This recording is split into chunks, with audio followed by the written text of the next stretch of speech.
جی تو اس کے بعد آ جائیں گے ہم اس کے الفاظ معنی پہ. الفاظ معنی بک پہ لکھے ہوتے ہیں تو اس لیے ہم بچوں کو جو ہے نا وہ نوٹ بک پہ نہیں لکھواتے, بچے یہیں سے یاد کرتے ہیں. ٹھیک ہے, تو آپ نے بھی یہ جن پیرنٹس نے لکھوا دی ہیں وہ ٹھیک ہیں.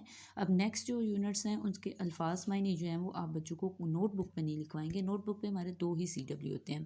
CW 1 میں اس کے املا کے الفاظ ہوتے ہیں اور 2 میں کوشچن آنسر ہوتے ہیں, اور باقی چیزیں بک پہ آلریڈی ہوتی ہیں, ہم وہیں سے بچوں کو یاد کرواتے ہیں. ٹھیک ہے, تو الفاظ معنی پڑھ لیتے ہیں. جلوے, جلوے کا مطلب ہوتا ہے نظارے, جلوے نظارے. رزاق, رزاق کا مطلب ہوتا ہے رزق دینے والا, رزاق رزق دینے والا. غفور, غفور ہوتا ہے معاف کرنے والا, غفور معاف کرنے والا. غمزدوں, مصیبت میں پھنسے ہوئے, غمزدوں مصیبت میں پھنسے ہوئے. خالق, خالق کا جیسے ہمارا مالک یعنی اللہ تعالیٰ, تو خالق پیدا کرنے والا, خالق پیدا کرنے والا.